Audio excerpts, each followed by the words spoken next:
여러분 안녕하십니까? 이어서 전북권 뉴스입니다. 세계적인 경기 불황에 기업들이 신규 투자를 저울질하고 있는 게 현실인데요. 도내 중견기업들이 요즘 증설 계획을 잇따라 밝혀 눈길을 끌고 있습니다. 미래 시장을 선점하기 위한 노력인데요. 신산업 체계 구축, 협력업체와의 동반 성장 등의 효과가 기대됩니다. 강동엽 기자입니다. 전자화학 소재 기업인 한솔케미칼이 완주군과 추가 투자 협약을 맺었습니다. 내년까지 400억 원을 들여 공장 한 동을 추가로 조성해 삼성전자와 SK하이닉스 등 국내외 대기업에 납품할 반도체용 소재를 만든다는 계획. 반도체 시장 확대를 감안해 양산 체제를 구축함으로써 경쟁사보다 우위를 점하겠다는 전략입니다. 미래의 상황을 예측하면서 투자 결정을 하고 있습니다. 사업 영역이 해외 쪽으로 계속 확대되고 있는 그런 상황이어서 공장 증설 소식은 새만금 산단에서도 나왔습니다. 도레이 첨단 소재가 1,000억 원 규모의 폴리페닐렌 설파이드 수지 생산 설비를 추가 투자하기로 한 것. 슈퍼 엔지니어링 플라스틱으로 불리는 PPS는 가벼우면서도 금속을 대신할 정도로 강해 전기차와 전장 부품 시장 성장으로 수요가 커지는 상황입니다. 공사가 마무리되면 국내 최대인 연간 13,000여 톤의 생산 규모를 갖추게 됩니다. 완주의 정석케미칼도 520여 원을 투자해 차세대 2차 전지 전해질 원료인 리튬황 생산 공장을 짓기로 했고, 폐배터리 재활용 전문 업체인 성일하이텍도 1,300억 원 규모의 공장 증설을 추진하고 있습니다. 기업들의 애로사항을 직접 발굴해서 해소해주는 1기업 1공무원제를 활성화시키겠고요. 또 보조금 지원도 드리고. 적극적인 투자로 협력업체의 동반 성장도 기대되는 상황. 미래 첨단 산업을 선점하려는 기업들의 노력이 전북의 산업 생태계를 바꾸는 마중물이 될지 주목됩니다. MBC 뉴스 강동엽입니다. 새만금 개발청이 정부 업무평가에서 3년 연속 최저 등급을 받아 파문이 커지고 있습니다. 새만금 개발청은 오늘 2022년도 정부 업무평가 결과 발표에서 가장 낮은 C등급을 받았고, 세부적으로는 정책 소통과 정부 혁신, 적극 행정 3개 부문에서 C등급을, 주요 정책 부문에서는 B등급을 받은 것으로 확인됐습니다. 새만금 개발청은 2020년도와 2021년도에도 종합평가에서 C등급을 받아 개선이 시급해 보입니다. 국토교통부가 최근 새만금 신공항의 설계와 시공을 담당할 업체 선정에 나서면서 내년 착공이 가시화되고 있습니다. 환경단체는 앞으로 1년 넘게 걸릴 환경 영향평가가 이제야 시작됐는데, 정부가 업체 선정을 추진한 건 의도적인 것 아니냐며 반발하고 있습니다. 허현호 기자입니다. 지난 1년째 농성이 이어지고 있는 세종시 국토교통부 청사 앞. 새만금 신공항에 반대하는 시민단체 회원 30여 명이 모여 항의 집회를 벌이고 있습니다.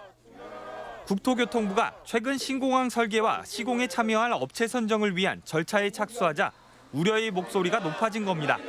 멸종 위기종들의 서식처가 되어주는 소중한 갯벌을 파괴하며 탄소를 배출하는 쓸모없는 공항을 늘릴 수는 없습니다.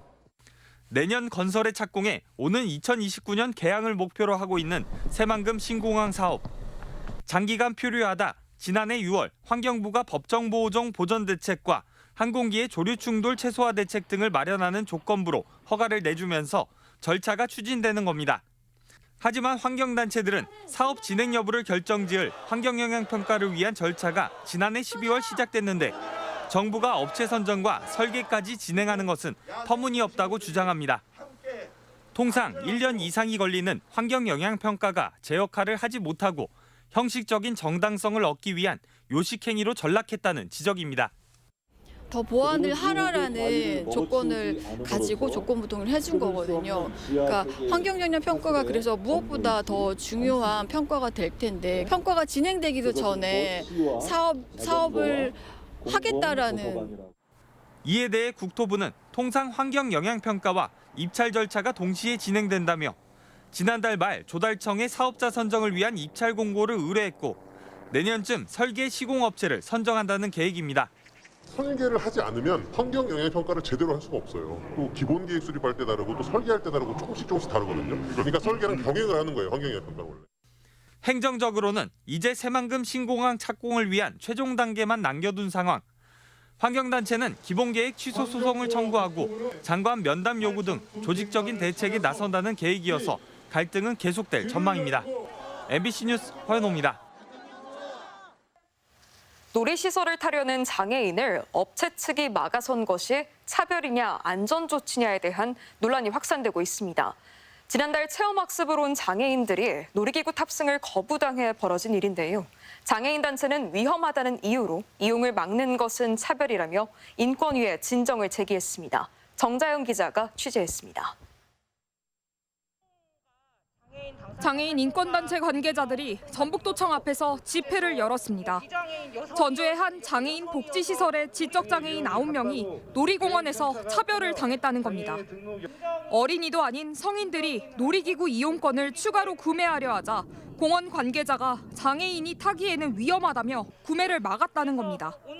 10분간의 실랑이 끝에 이용권을 구매했지만 일부 놀이기구는 위험하다는 이유로 끝내 탈 수 없었습니다.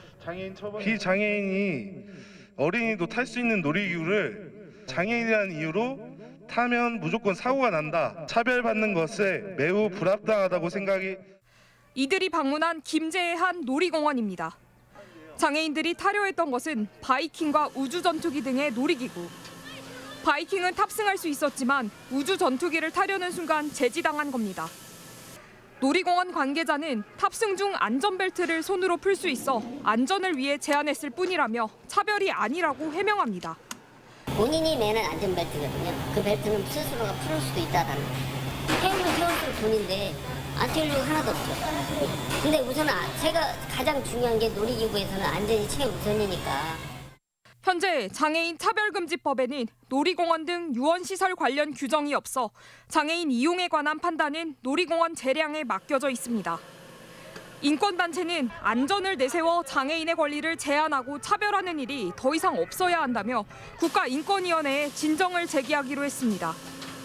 안전을 이유로 한다라고 하면은 그런 장애 유형에 맞는 어떤 지원을 더 해줘야 되는 문제인 거지 이거를 장애를 이유로 탑승이 안 된다라고 하는 것이 차별입니다.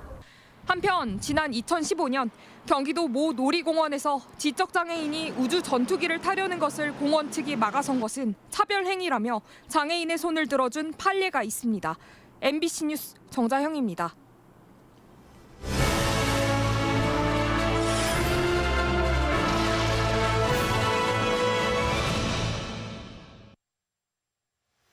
고향사랑기부제 시행과 관련해 일본 현지를 취재한 전주 MBC 특집 보도 시간입니다.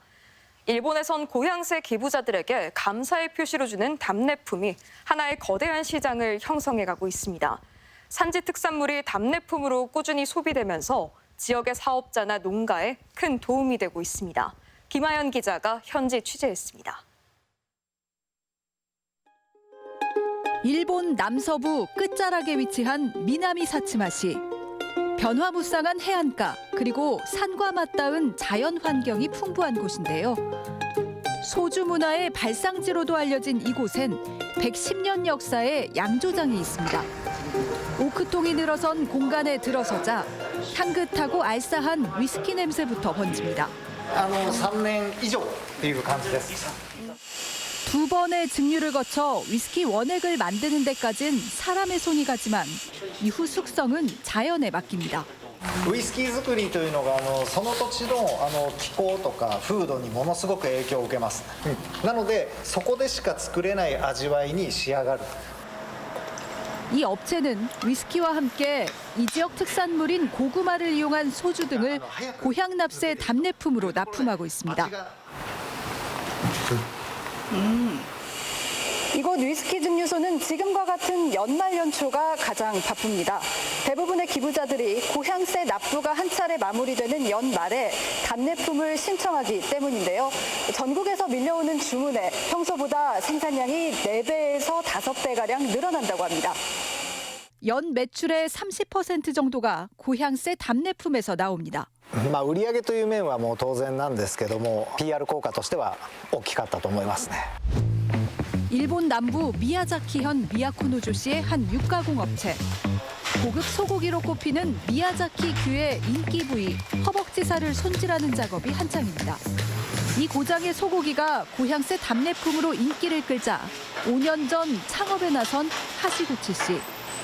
고향새를 중심으로 돌아가는 이 회사는 창업 당시보다 10배 넘게 성장했는데 지역 주민 40여 명을 고용하는 등 하급 효과를 내고 있습니다.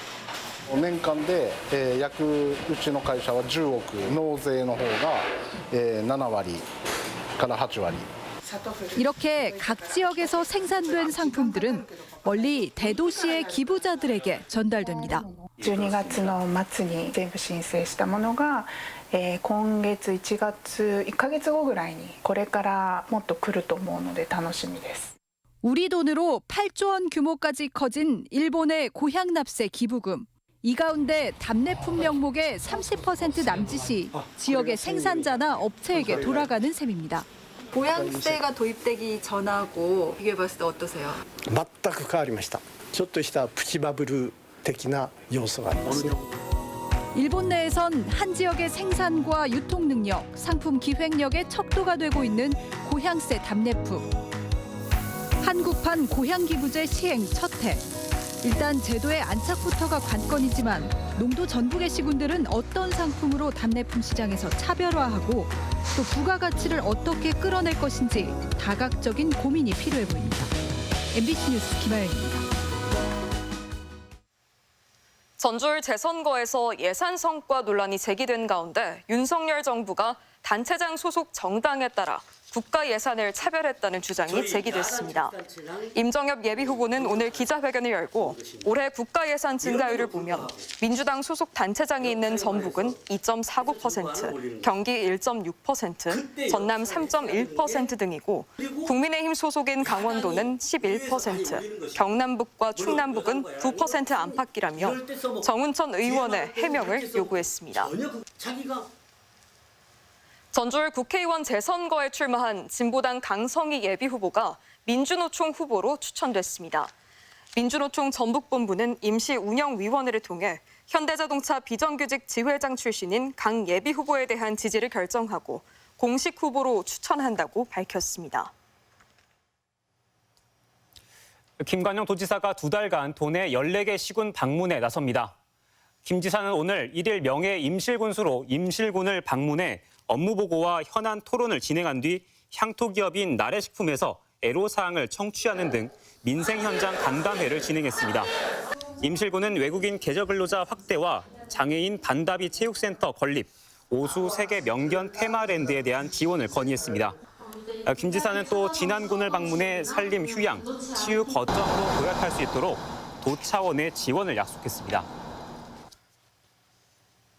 전라북도 교육청에 대한 교육위원회의 올해 첫 행정사무감사가 이틀째 진행됐습니다. 이 서거서 교육감이 역점적으로 추진 중인 기초학력 신장 정책과 스마트 교육 등에 대한 우려가 제기됐는데요. 보도에 이창익 기자입니다. 도교육청 행정사무감사는 이틀 내내 서거석표 정책의 추진 과정에 초점이 맞춰졌습니다.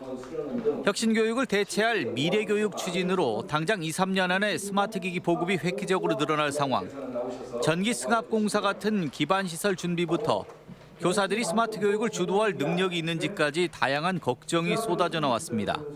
그러면 그걸 학교 현장이 수용을 할 건지, 만약에 수용하지 않는다면 그걸 대체할 수 있는 방법이 뭐가 있는지. 학생들의 기초학력을 획기적으로 높이기 위한 정책과 관련한 질문도 이어졌습니다. 부모에게 성적이 고지되는 총괄평가 도입으로 사교육을 부추길 우려가 있다거나 담임외에 협력교사를 추가로 투입하기로 한 것은 책임 떠넘기기가 아니냐며 정교사의 책임을 강조하기도 했습니다. 시간의 수당이 더 지급되더라도 좀 그 지도 선생님이 담임 선생님이 남아서 방과 후나 방학 기간에 정교사가 자리를 비우는 유치원 돌봄 교육도 변화가 필요하다고 지적했습니다. 기간제 교사나 강사들이 자리를 채우거나 잦은 교사 바뀜이 일어날 수밖에 없어 아이들의 정서적 피해가 우려된다는 것입니다. 한 3, 4개월 하면은 또 다른 선생님이 와요? 아이들이 그냥 그때그때 맞춰서 어른들에 맞춰서 그냥 적응을 해야 되나요? 내년 1월 전북특별자치도 교육청 출범에 앞서 전라북도만 가능한 특례조항 발굴이 지지부진하다는 지적도 나왔습니다. 또 외부 교육 환경이 급변하는데도 교육청은 매번 규정과 지침을 핑계로 변화에 둔감하다거나 직전 사무감사 당시 지적 내용이 개선되지 않았다며 적극적인 소통을 당부하기도 했습니다. MBC 뉴스 이창익입니다. 건설 현장 특별 단속에 나선 경찰이 전북 지역에서 20건의 불법 행위를 적발했습니다. 전북경찰청은 지난 12월부터 2달 동안 특별 단속을 벌여 현장 출입구를 건설 기계로 막고 집회를 벌이거나 노조 발전기금을 명목으로 금품을 갈취하는 등 위법 행위 20건을 적발해 72명을 대상으로 수사를 진행 중이라고 밝혔습니다. 유형별로는 갈취가 11건으로 가장 많았고 강요 6건, 업무 방해 또는 폭력 사건이 3건이었습니다. 보안 검색 없이 항공기에 승객을 탑승시킨 군산공항 보안 담당자가 경찰 수사를 받게 됐습니다. 국토교통부는 한국공항공사와 군산공항 보안 담당자를 항공보안법 위반 혐의로 수사 의뢰하고 이를 보고하지 않은 공사 측에 과태료 500만 원을 부과했습니다. 지난해 7월 군산공항에서는 검색 장비가 꺼진 상태에서 승객 29명이 탑승했는데 자회사 보안검색요원이 재검색을 건의했지만 묵살한 것으로 드러났습니다. 올해 도내 초중학교에서 농촌 유학을 하는 학생이 90여 명에 이를 전망입니다. 전북교육청에 따르면 올해 농촌 유학 신청은 1차 46명에 이어 최근 2차에서 19명이 추가 신청했으며 기간 연장 학생을 포함하면 최종 배정 인원은 90여 명으로 추산됩니다. 유형별로 가족 체류형이 40가구에 69명, 유학센터형 17명, 홈스테이형이 4명이고 출신 지역은 서울이 72명으로 가장 많고 경기와 인천, 충남, 전남이 18명입니다. 글로벌 인재 양성과 교육과정 다양화를 위해 도내 초중고교의 국제교류 수업이 대폭 확대됩니다. 전라북도교육청은 지난해 10월 전주 자연초와 근영중, 신흥고, 고창북고, 전북 외국어고 등 5개 교에서 시범 실시한 국제교류 수업을 올해는 최대 42개 교까지 확대하기로 하고 신청을 받고 있습니다. 올해 국제교류 학교는 국제교류 온라인 공동 수업을 진행하고 해외 현장 체험 학습도 진행합니다. 전북대가 호남에서 유일하게 스포츠 산업 및 재창업 지원 사업 중 예비 초기 창업 지원 운영기관으로 선정됐습니다. 이에 따라 전북대학교는 3년간 국비 30억 원을 지원받아 스포츠 산업 예비 초기 스타트업 육성과 아이템 발굴, 창업 성과와 일자리 창출을 지원하게 됩니다. 전북대는 2015년 창업 선도대학에 선정된 뒤 8년 연속 창업 지원 관련 사업을 이어가고 있습니다. 전라북도가 창업 패키지 사업에 선정돼 200억대 국비를 확보했습니다. 245억 원에 달하는 국비 확보액은 호남 제주권 4개 광역자치단체 중 최대 규모인 것으로 파악됐습니다. 전라북도는 이 예산을 기술창업 아이디어를 보유한 32개 예비창업 기업을 발굴할 예정입니다. 전북권 뉴스였습니다.